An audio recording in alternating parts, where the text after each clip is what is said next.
Hey y'all. Hopefully you can hear me. Can you hear me? Burn, loot, Marxist, can you hear me?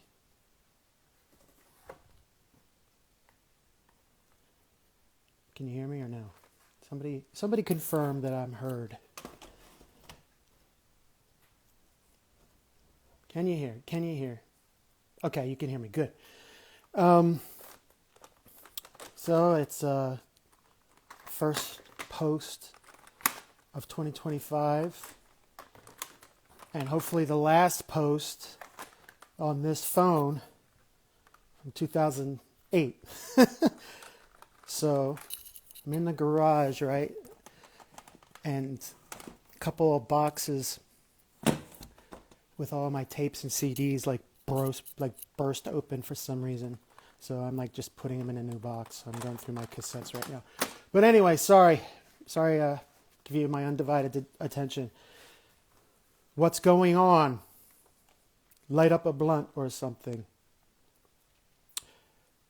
Smoke one up. You guys know I don't smoke pot, but you know, I hate the way pot makes me feel, but I do have this spray. I think it's called like CBD or something.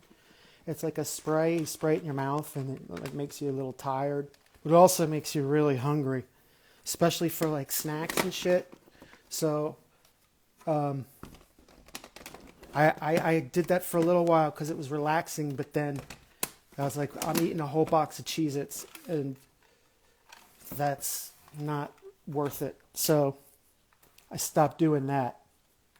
Thomas is here. Gonna wave. I think. Wave. Can't wave to everybody. CBD oil. Thank you. Yeah, it's CBD oil. And in case you don't know about it, my wife got an endorsement from them. It's not. I didn't go out and buy it or anything. Got an endorsement, and I was using it for about a week and a half. And there's a certain point where if you spray too much, it makes me at least feel not good, just hungry and like I'm gonna pass out. But it's gone. The bottle's empty, and I'm not gonna do it anymore. So it wasn't that great, obviously. Any Parker guitars left? I had one, and I sold it to my friend who's in the room, I think, Aaron Ashcraft. I sold it to him, the Angela Face one. I'm not playing Parkers anymore. I am playing Esoteric and have been playing Esoteric for 10 years. I can't believe it's 10 years. I can't believe Galactic Prey, the Foreign Objects album, is 10 years old. Which brings me to the news that this year I'm going to focus primarily on reissues, distant recordings reissues that are going to be awesome. I'm going to do, the Crude CD did so well, and everybody's like, when is this coming out? When is this coming out? So vinyl is more of a pain in the ass than ever, and CDs are much harder to produce. The case in point, the Crude CD, it was not easy to get done. It's hard to find a company that will, spend the time that they should spend making that shit. My signature guitar is coming along. It's actually in the process. You guys are gonna laugh because at first I wanted to intentionally make it ugly, which in my opinion it wouldn't have been ugly because it's blue and yellow, which I love blue and yellow. So I was gonna make like the body blue and then like the headstock yellow. So I'm waiting to see how that looks, but it'll be funny to see a mock-up of it because it's going to be cool. It's going to be very simple, and it's just going to be unlike anything you have ever seen. Does Rake actually hate mustard, or was that just an act? No, he really does. He really, really does. Still singing for Malevolent Creation? I don't know. I don't know what happened there. Basically, you know, I joined Malevolent Creation during a time where I wasn't feeling very well. And I'm not making excuses. It was actually a positive thing, because when I feel like I don't want to do anything or nothing interests me, you know, I force myself to do things. And that was one of the things that I forced myself to do. And it was a blast. We had a blast up until the last week and a half. 63 shows. They were so fun. Big shows, too. Awesome set list. Proud to be in the band. The last week and a half was a nightmare. I don't want to go too far into details because it's not cool to do that. To talk about or exploit situations where a person might not have been able to help what was going on, including me. But as far as like trying to like have an online feud or something like that, I'm not doing that. I don't want to do that. I'm not going to post bullshit, shit talk about people, especially people that I like. I love Phil Fasciano. I love the guys in the band. They're really, really cool guys and extremely talented. Jesse Jolly, for instance, the bass player, I have never, ever seen anybody play like that. I mean, it's ridiculous. I can't explain it to you how amazing he is. Just how fast the picking hand is. It's with his fingers, just outrageous. And they're nice. They're nice. They're nice guys. I still love them. Always gonna love the band. But the last week and a half was torture. Without going too much into it, we all got fired and rehired. We all sucked, and then we're all some sucked, and then we're all. It was just really weird. So, with nothing against anybody, I am so glad to have been a part of that, and I'm not against being a part of it again. So whatever happens, happens, and that's what I have to say about that. Now, touring. Thomas and I want to talk about touring. We have gotten a new booking agency. Not new, we worked with them before, but like now, like they're ready to step up, and we have plans to head to Australia, which I haven't been there, I don't think, since 2006 or something. I think, or maybe, maybe it was 2010. Yeah, on the Carver City tour. Somebody can correct me. These Motley Crue tapes, never been listened to. Yeah, so we're going to try finally get out to Europe. It's a priority. The demos I have for Marcus Hook so far, me playing drums by myself, are awesome. I wasn't in the mood to write and record when I recorded them, so now listening back to them, now that I'm enthusiastic and motivated, it turned out pretty fucking cool. So that album's coming along great. I did a demo there. I was asking you guys on Facebook, what song should I cover? And I looked at everybody's suggestions. Basically, I went with my own thing, and I went with the Scorpions song "Fly to the Rainbow" because it has so many different kind of styles of music in that song. It's like a 9-minute song, 10-minute song, and the reason I was doing it is to test out the studio that Matt Sheehan has. He's going to be recording and engineering, and I wanted to do a song just to hear how he mixes it, how it gets recorded. You know, I want to hear what he can do and what the studio can do. And the drum sound that we got is amazing. So when the song is done, Fly to the Rainbow is done, I still have to do vocals, still have to do keyboards. I'll let you guys hear it, and I'll give you some kind of idea of what the next record is going to sound like. Okay. Another World Under Blood record? I'm sure. I mean, will there be another World Under Blood record? There's so many things I want to do. Like I was saying, the distant reissues. I want to do vinyl for all the foreign object stuff. I need to re-release CDs, Campaign, and Galactic Prey have been out of print forever. I got to press up new versions of those. Definitely have bonus tracks. When Ken threw a hissy fit and quit the band and sent me all the files for the albums, I think he intentionally left out some songs, which he's not gonna get away with that. But he intentionally left out songs and made it hard for them to be remixed. So we're working on that. Galactic Prey is going to be, some of the songs are going to be remixed. The whole album wasn't sent to me. But whatever we have, there'll be bonus tracks on everything. So Galactic Prey, Universal Culture Shock, Undiscovered Numbers and Colors, oil stuff, gold tape stuff. I have some stuff that I'd like to re-release. Campaign, Crude 2. The Crude CD did really well. If you haven't picked up a copy yet, pick up a copy, because if you regret it, like I sometimes do, you'll be on eBay trying to find it for $100. Look at this Garbage Pail Kids soundtrack on cassette. Not even opened. Hilarious. Okay.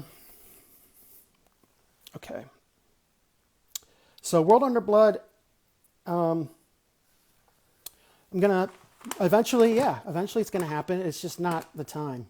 It's not the time. There's so much to do. There's so much to finish this year.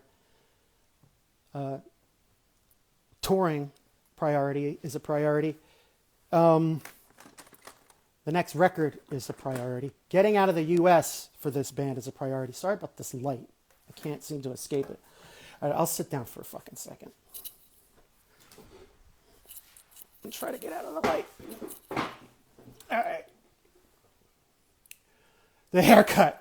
Yeah, I cut off the hair. The final straw was being in the shower, and I don't know if it was stress or what, but it was after I came back from the last tour.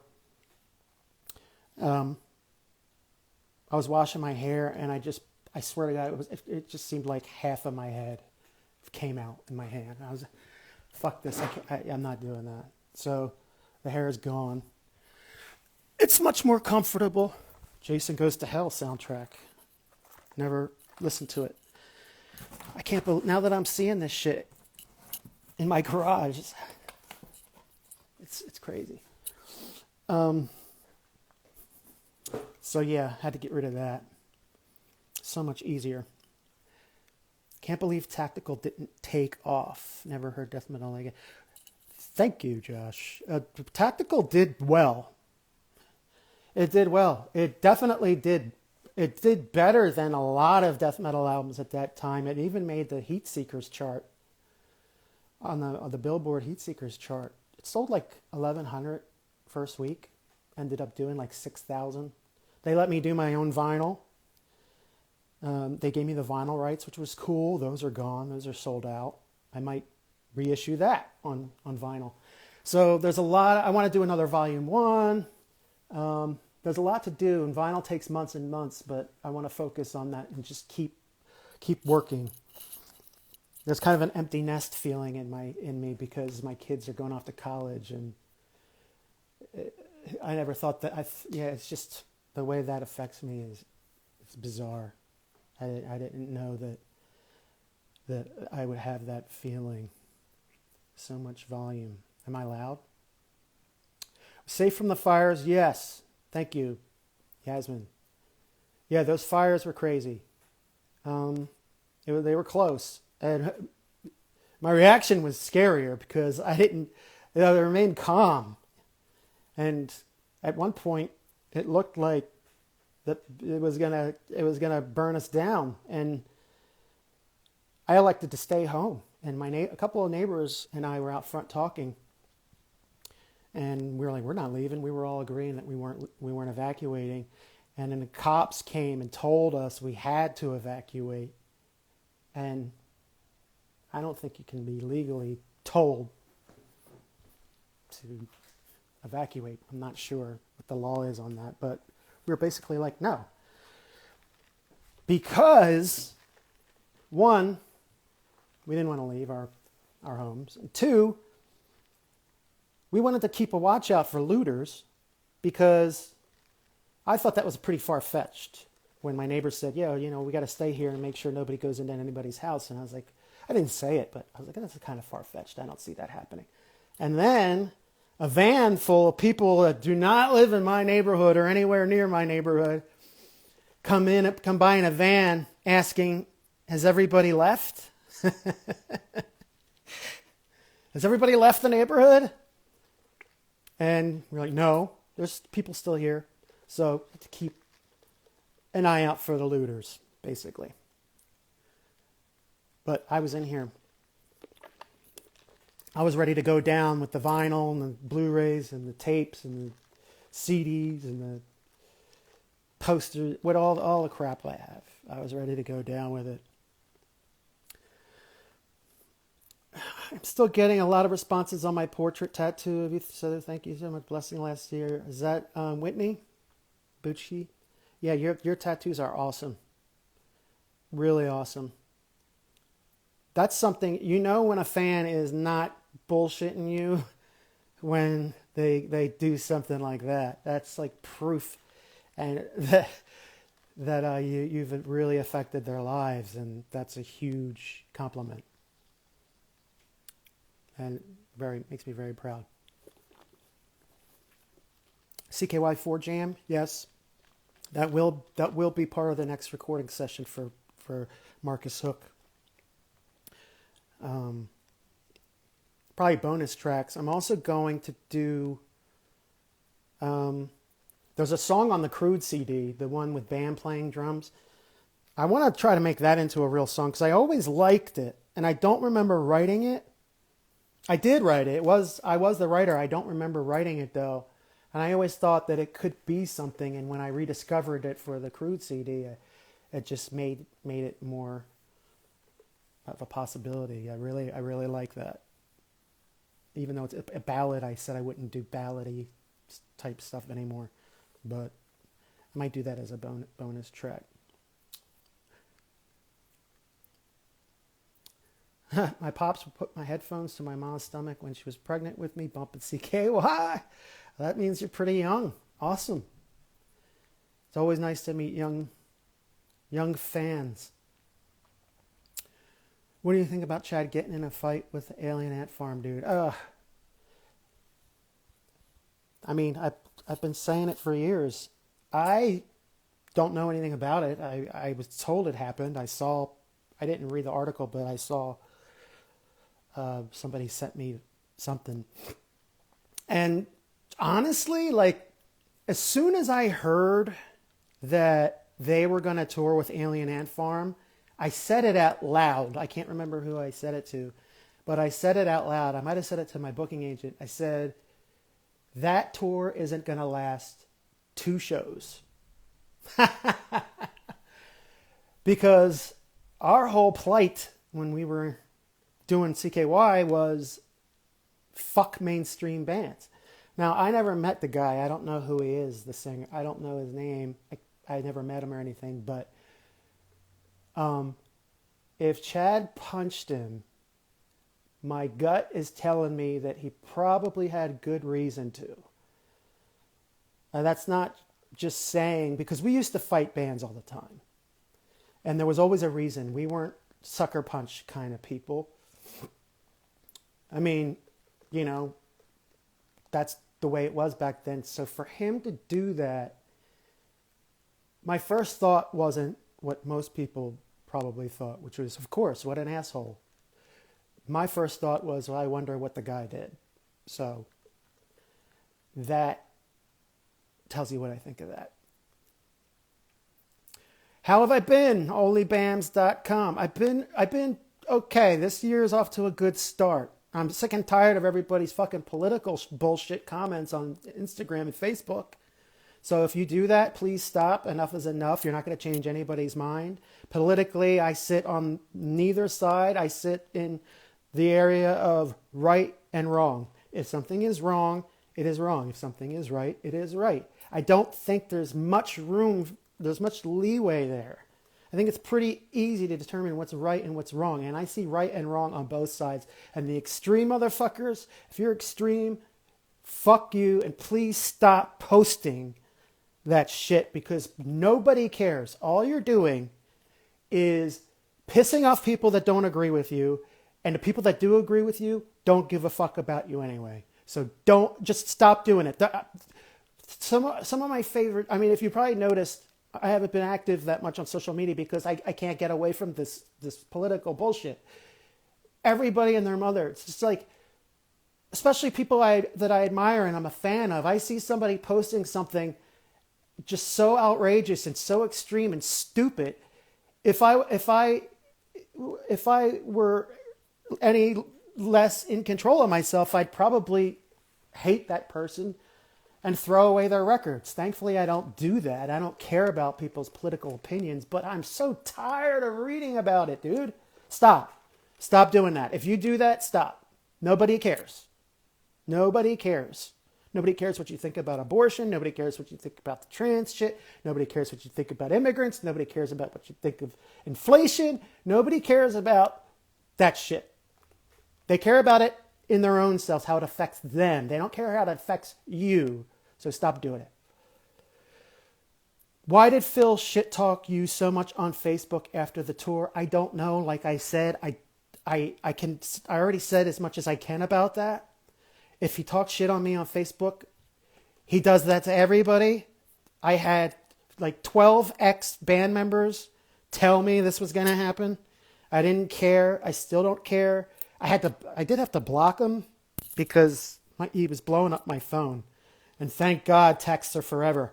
This is the last time I'm going to Instagram live on this phone because I'm going to have either Felissa or my daughter take me to get a brand new phone. And I want to be able to transfer all the texts, all of the email and voicemails that I got that prove that shit talk that I haven't seen, whether it's right, whether they're telling the truth or not. I have the proof that some of these people would deny if I posted anything. But I'm not doing online feuds. I don't care. But in case I need them, I have them.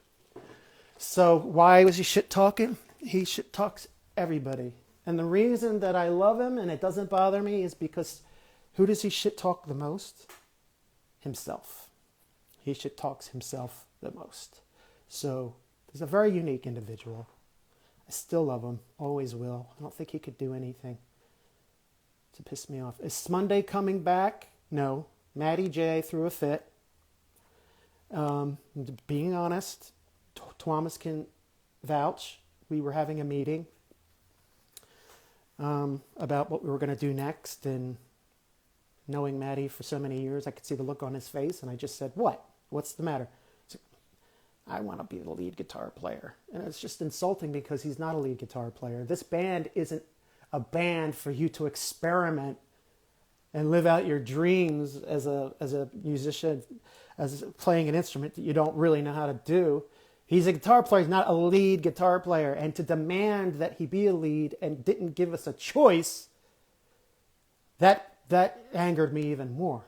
We had no choice. It was either he's the new lead guitar player or he's not in the band. And he's not a lead guitar player.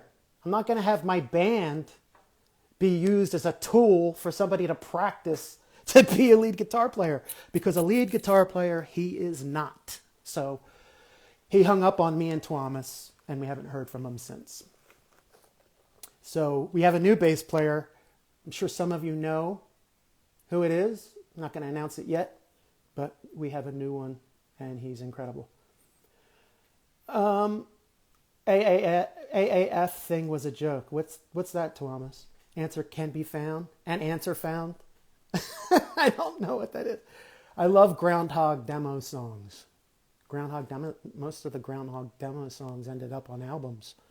They all did, actually. Can't think of a groundhog recording we didn't use. I was helping my daughter put together this vanity table yesterday, and I went in her closet, and all the 2-inch tapes from Volume 1 are in there, all the master tapes, and I opened them up to see what was in there. And there's some shit, there's some titles of songs that I don't remember what they are, so if anybody knows where I can play a 2-inch tape, I'd like to see what's on those reels. Your ballads are some of my favorite material you've written, though. I appreciate that. And I'm not, completely against ever doing a ballad again, just don't want to do it anytime soon, unless I make that one song on Crude a real song, which will be a bonus track. Now, Marcus Hook is going to be a short album. And when I say short, I don't mean 30 minutes. I mean 32 minutes. I want it to be 9 songs. It's going to be stripped down, but it's going to have, first of all, drums are going to be a huge. After I heard the drum sound from the mics that we had set up, it was an overhead mic, very expensive microphones in the studio, huge room. I'm not a big fan of raw drums or raw anything. I'm not a big fan of like room mics, but when we recorded it, I played some drum beats, we recorded it and played it back, and it just sounded massive, and I just hope that we can somehow keep that snare drum that's in there right now for the album so that Thomas can come and kill it. But, who the fuck is Alien Ant Farm? Yeah. All right. Okay. Is The World Under Blood project deceased? No. Close Yet Far sequel? No. How many tracks do y'all have that haven't been released? Steve Eclipse asks, from your tracks recorded with CKY, how many tracks do y'all have that haven't been released? I thought I knew, but when I looked at the track listing on these 2-inch tapes, I was like, what the fuck is that song? There's one song called You're Breathing. You Are Breathing. And I think that turned into Frenetic. So Frenetic is on that tape. So there's IDR sessions on these tapes that I have as well. Be interesting to go over there. But there's some stuff, there's some titles on there that, because each reel I think holds like 15 minutes or something like that. So there's probably at the most 4 or 5 songs on there and on each reel. And some of them I didn't recognize or remember what they became. So interesting to hear what's on there. I'm really behind. For a while we missed you. Yeah, I went to Florida, had Thanksgiving with my parents. Came back, chilled out. And some other stuff, I had to work through that. Trying to fucking read this. My eyes are going bad and my hair is turning gray. Blood Rock Mania is actually all you really need for survival. That's true. What cool horror movies have you seen recently, new or old? I can't say. Well, one movie that I haven't seen in so long was Basket Case. And I'm a huge fan of Basket Case. I haven't watched it in a while, and I got the Blu-ray, and I watched it, and it's just fucking great. It's great, especially when you hear the story behind that movie. It was made for $35,000. They were just kidding, joking around, and came up with this movie. But I had never seen the sequels. I owned the VHS, so I took the VHSs out, Basket Case 2 and 3, and I watched them, and they're fucking hilarious. So Basket Case is one. I finally saw a movie called, I'm not going to remember the title. It's the movie that the director Paul Lynch did after Prom Night. Humongous. It's called Humongous. I don't know why it's called Humongous, but it is. It's on YouTube, and I was trying to look for a DVD. Couldn't find it, so somebody told me it was on YouTube, and I watched it, and it was okay. There's another movie that's new called Titles, man. It's like called Nowhere, I think. I think it's called Nowhere. About a girl in a car, like a truck, cargo truck or whatever, and it gets dropped into the ocean, and she survives for like 3 months. She has a baby and catches fish and collects rainwater. It's crazy. I really like that one. There's another show that's interesting. It's actually hit or miss. It's from the 70s. It's on Amazon Prime. It's called Tales of... what the fuck? I can't remember. Tales of the Unexpected, I think it's called, from the 70s. And it was really weird. It's a British TV show, and I thought it was kind of like a 70s Twilight Zone thing, except I was watching one episode, and then, like, all of a sudden, there's, like, everyone's naked. It seemed like a network TV show. That it was funny. But Tales of the Unexpected, check that out. Some of them are really boring, but some of them are really good. Vintage OG 42 CKY poster in my living room. Love it so much. Awesome. I have a bunch of that shit. It's just all in here somewhere. Saw you guys in Memphis. Actually really enjoyed the show. Saw Chad and Jess version there. It seems so close in both versions. How we to mend fences. How are we gonna get back together? Chad and Jess? I think the boat sailed on that. I'm open for anything. There isn't anything in my career that I look back upon and say I would never do that again.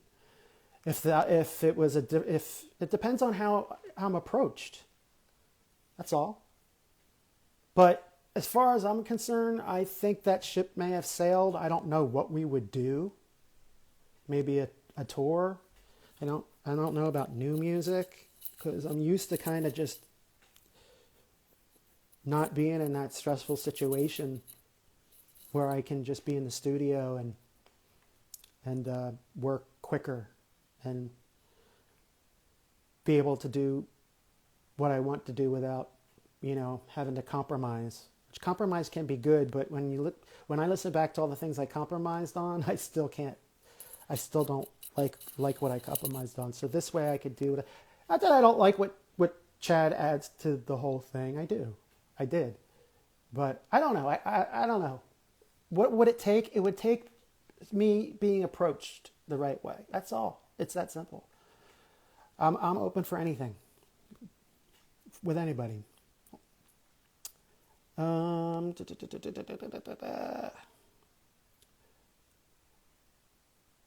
Visual Delusion drove Paul Stanley's Rolls Royce on Wednesday. That's pretty cool. You got to tell me that story. I want to hear that. Paul Stanley is such a good guy. He's so cool. You never wanted to meet the members of KISS when they were in makeup. Meet them without makeup. Paul is at least cool. He's really nice. And my brother worked at one of his favorite restaurants. He was a waiter at one of his favorite restaurants, so Paul would come in a lot. Paul would be really nice to him, and my brother would talk to him about... I'd give my brother messages to give to Paul Stanley. It was really cool. Any thoughts on David Lynch passing? I don't know who that is. I'm afraid to say. I don't know who that is by name. No one gives a fuck about Phil, Chad, or anyone else. You all ask real questions. That's Yasmin's way of telling it like she thinks it is. And I'm all for that. Why don't you guys get back together and jam Infiltrate with Vern? If I was approached the right way, I would do it. No one realized your wife was a horror queen. That's how important. You don't. I still love Phil. The thing I love the most about Phil Fascion is how much he loves guitars. And we roomed together on all 4 of those tours, and man, we would just try to stump each other with trivia, metal trivia, and it was just great. It was just that last week and a half was just tough. So Mike Anthony says, all my info will transfer automatically onto the new phone. That's what they're saying to me. I just want to make sure, because I have some amazing texts. I'm sorry that I'm so far behind. All right, I'm going to just skip to where you all are right now. I'm sorry if I'm not answering something that you asked, answer again. Wow, I'm really behind. My favorite show or movie to watch. Dexter, I just watched that whole series again. I have not watched the new one where he's just where Michael Hall is just the voice. Not interested in that. Dexter was awesome. David Lynch, as in Blue Velvet, Twin Peaks. I don't know what that is. Did I ever sit down and watch Haggard? No.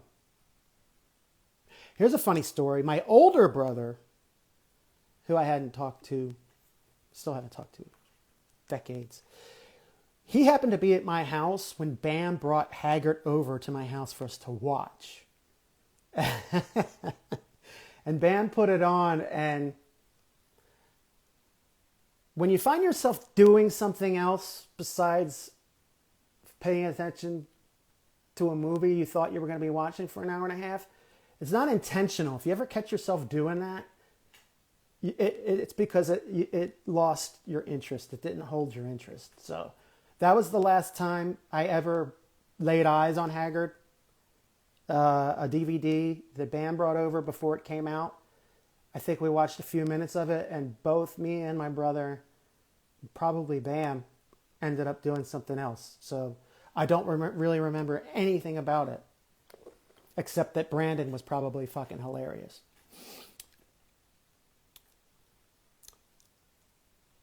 The lower pitched vocals on the Shippensburg remake. Would love to hear more of that. It is the signature Deron Miller. Another thing is for the Marcus Hook record, the next 96 Bitter Beings record is going to be, I'm going to experiment with different things. I want to do different things with my voice. I want to make it a more aggressive record. I want the guitars to be sharper and more prominent. I want all the spices to be a little bit less prominent. Synergy Restored, I think we got it right, because that record is the pinnacle of, it's the record I've always wanted to make, and I can't top it, so I'm not going to try to top it. I'm just going to go in a different direction. Now, I'm not going to make a music from The Elder or Spheres or something like that. I'm not going to do that to you guys, but I am going to make everything a little bit more aggressive. Think about Sniped, or think about the more aggressive CKY 96 songs. It's going to be more cohesive. I'm not going to experiment too much. I don't want to experiment too much with different kinds of music. I just want to make the album cohesive and one thing, which I've never done before. So it's kind of a challenge in that respect. And so I just want to make it a little bit heavier, vocally, guitars, drums, and then not go crazy with technicality. I want the songs to be catchy, interesting, of course, goes without saying. And I just want to try something new without alienating all y'all.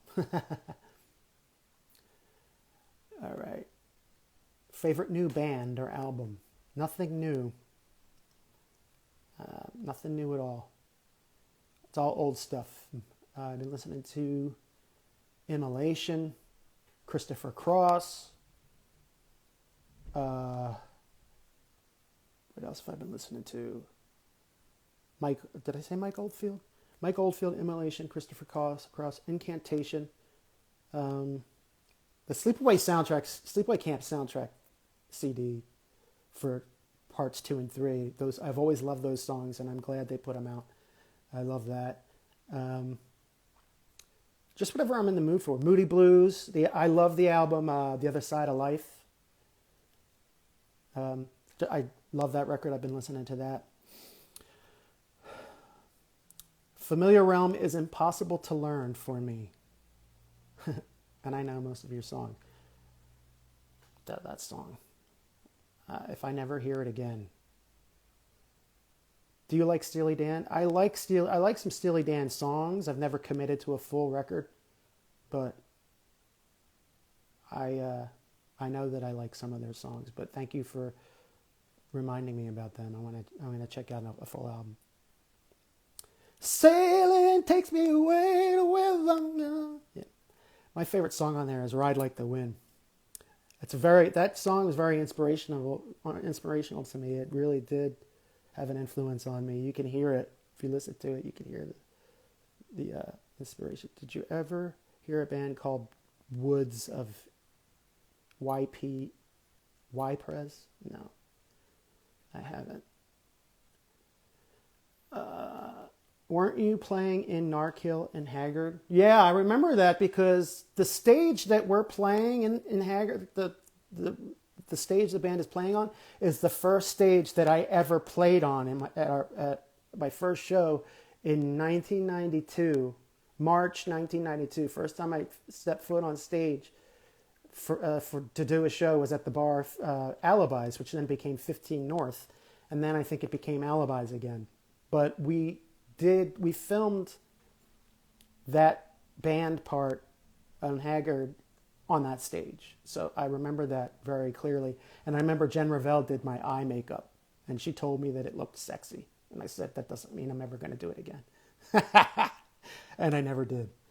Never put eyeliner on after that. Can you imagine if I had pictures of me with an eyeliner on from 10, 15 years ago? No. Trends come and go, and the problem with that is you might follow a trend. If you're stupid, you'll follow a trend that sucks, and then you'll have all kinds of pictures online to remind you how much you sucked when you did it. So, no thanks. Have you ever heard Strange Dreams by Frank Marino and Mahogany Rush? No, I haven't. And you know what? If you guys would recommend, go on my Facebook, not Instagram. I don't always see those messages. I don't really know how to open messages on Instagram. Sometimes I can't. Sometimes I'll open a message and it'll ask me a question and I can't access it. Go to my Facebook, tell me some fucking songs, some bands. And don't fuck with me and send me shit that you know I'll hate. Hey, Metalissa. Familiar Realm takes on an entire new vibe if you speed it up. I can imagine that. It's so goddamn slow.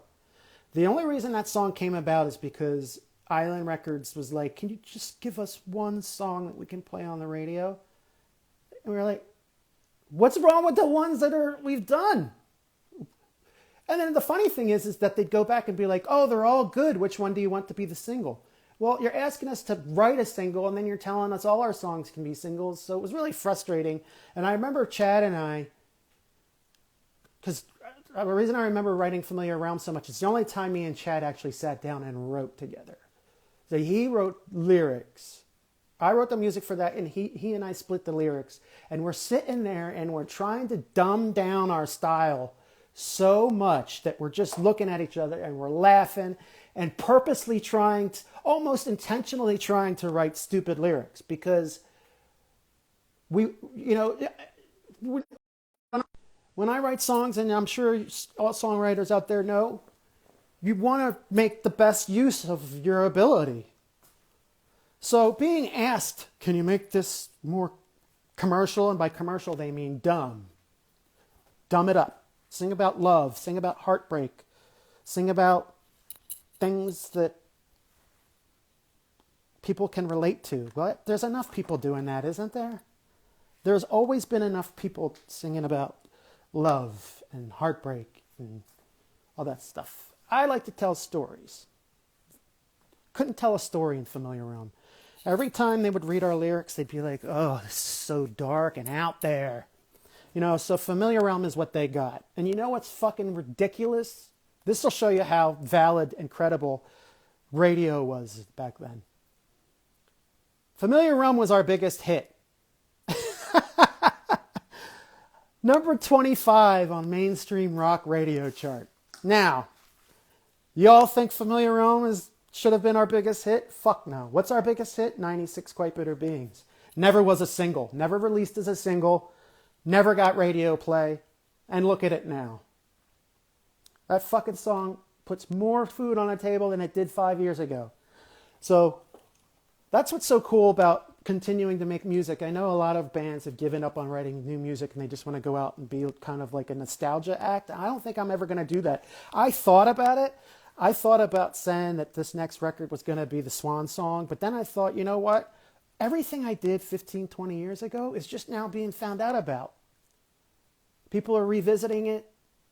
Word spreading. New people are listening to World Under Blood and Foreign Objects and the CKY stuff and the 96 stuff. It's stupid. Music is forever. So, of course I'm going to do new music, more songs, write new songs, because even though people might not catch on to it, or maybe they won't hear about it,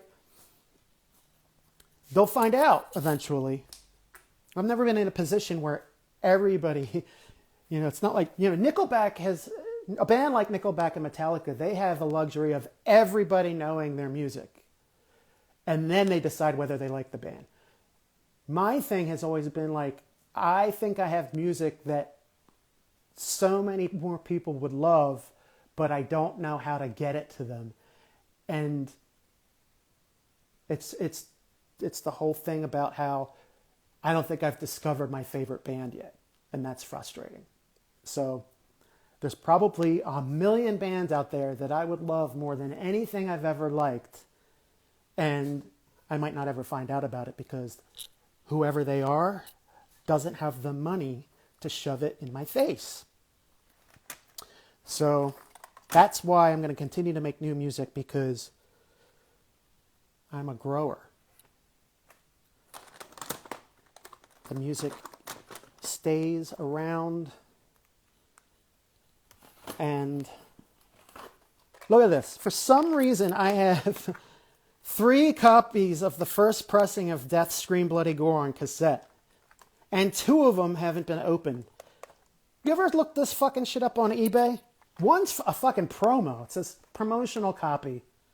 Can you imagine? You get a broken Death, Scream, Death tape on eBay for like $60. Broken.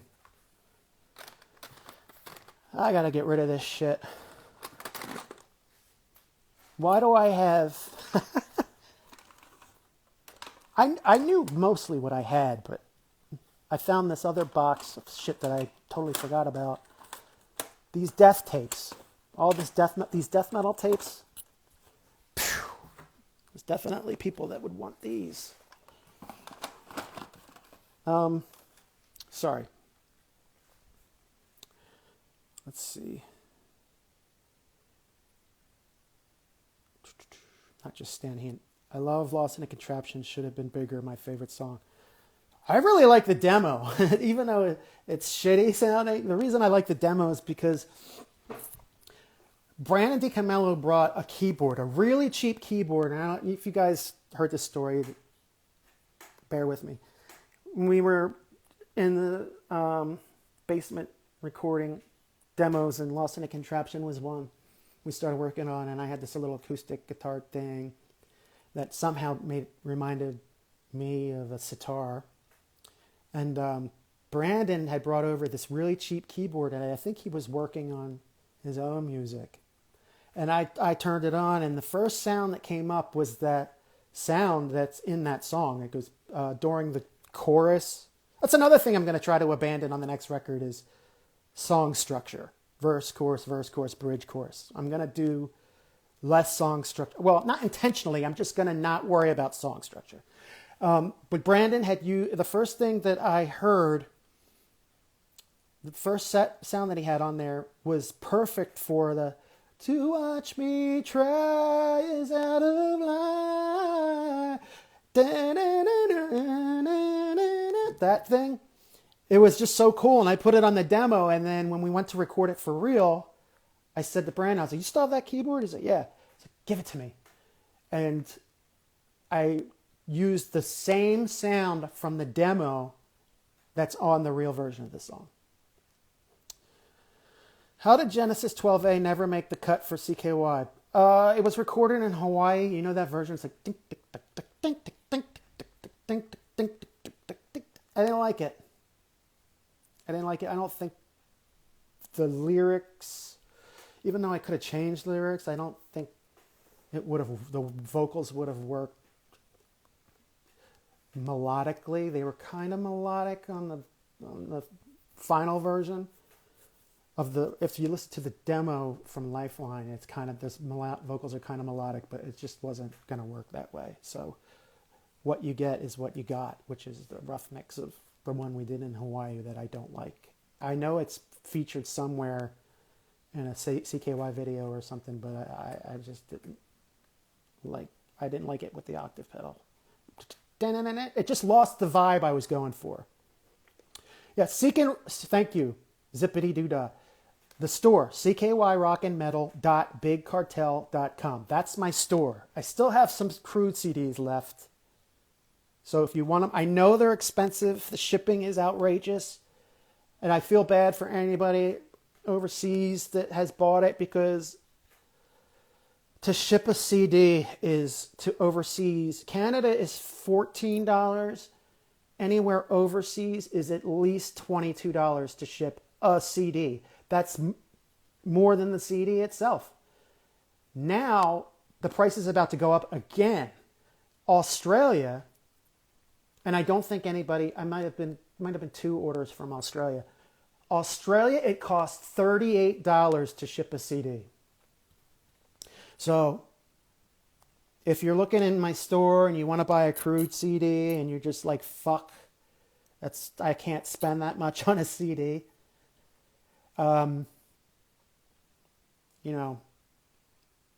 It would be a good idea if I had something else that I could throw in the package to make it worth it. A sticker or something. And I'm out of stickers right now. But if, you want a crude CD and it's expensive, all I can say is look at it as an investment, because a lot of the stuff that I print up and sell out of ends up on eBay, and if you feel like you spent too much money on it, you can always sell it on eBay. All right. To All of You is a masterpiece. Thank you. I agree. I love that song. There's some rough mixes of it that I have that I like a little better, but I really like that song. It turned out great. The CKY octave sound is obviously a signature. The World Under Blood and early foreign objects make it obvious that your musicianship skills aren't dependent on a signature sound. That's true, but even though, aside from World Under Blood, I use the octave pedal on everything. It's on Universal Culture Shock. It's not on Oil. It is on Oil. It is on Oil. I was using it from 97 on. So, but I didn't do it. Is that you, Jeff? Master Trog? You guys got to track it. If you want to hear about not a new band, but a cool death metal band, check out Troglodyte. I think that's Jeff in here. He's the singer. Troglodyte is a fucking badass death metal band. It's Bigfoot metal. Or what is it called? What do they call Bigfoot? The Yeti? It's Yeti metal. Instead of heavy metal, Yeti metal.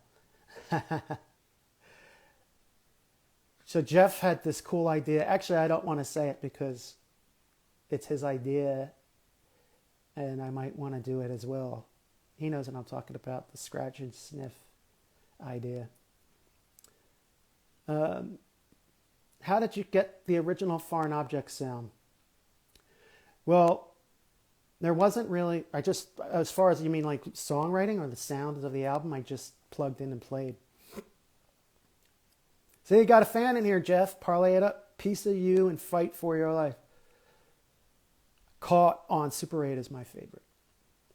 You ever think about starting a death metal band as a side project? Mike Anthony, you got to check out some other stuff. That idea stinks. Exactly. Do you own any Parker guitars? No, I just sold my last one. Okay, what did I miss?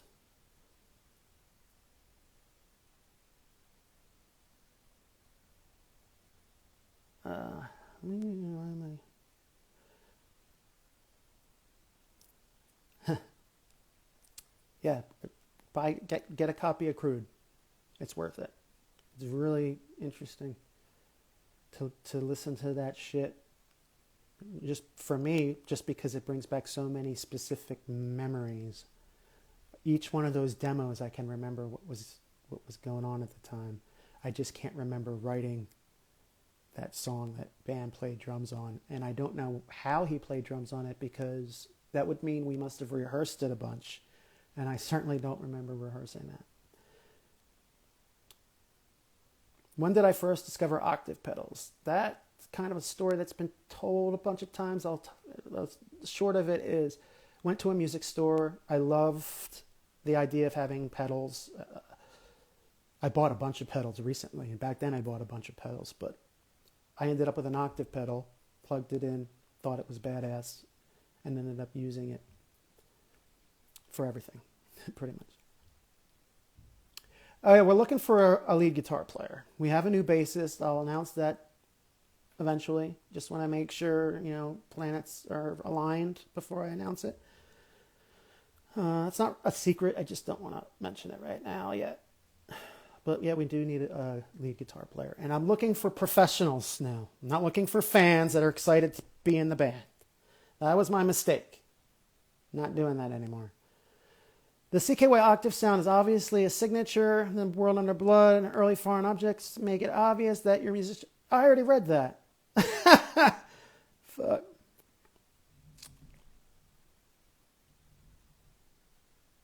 Do you feel like it has handicapped you professionally? I assume you're talking about the octave pedal. No, I still love it. When I play without the octave pedal and I'm playing guitar riffs, it sounds so empty to me. It's like there's no way I can make it sound heavy, because I don't play chords. When I play chords without the octave, you can make shit heavy. If I'm not playing chords, it's just there's no guitar sound that could make it sound thick to me unless that pedal is on. And it has to be the OC2. It can't be the OC3. It has to be the OC2. I know exactly where the settings should be. That's the pedal. So I'll constantly be looking for vintage OC2 pedals if they ever break. But I think we have enough. We have like 3 or 4 of them. Should be good for the rest of our lives.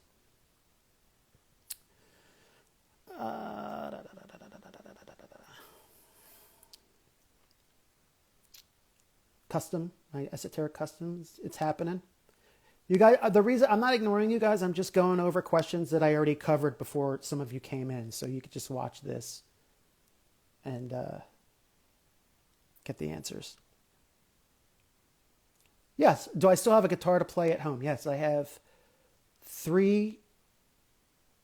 I have 2 esoterics. I'm working on getting another one, and the signature's being made. And I have a Dean guitar from my Malevolent Creation shows, which reminds me, I'm going to be selling that guitar. I played 62 shows with it, maybe 63. I can't exactly remember. Played 63 Malevolent shows with it. I'm selling it because, as much as I hate to say it, I got ripped off. I didn't get paid the last amount of money that I was supposed to get paid. The rest of the guys did. I did not. It's wrong. It's unacceptable. So, unfortunately, I'm going to sell that Dean guitar and hopefully get some of the money that I got ripped off. So, that I'm not afraid to say. It is not cool to work hard, do it, especially doing the fucking job of 2 band members, guitars and vocals. Those guys get the money, and they're just like, "Fuck you, Miller." Like, so that's not cool at all, and they know it's not cool. They know it, and they said it. But after they did it, they didn't do anything to make it happen. So that I can get over, but it just wasn't cool. It was the wrong thing to do, to rip me off after working so hard, not giving me my final payment on purpose. And I don't care if you're my mom or my biggest enemy. That's fucking someone over, and they fucked me over with the money. Didn't work for fucking free. Nobody should work for free. All right. Why is that Jackson? Oh, the Jackson thing, that was quick. I had a quick partnership with Jackson. I forget what year it was. Around World Under Blood. Was it Jackson or PC Rich? It was Jackson.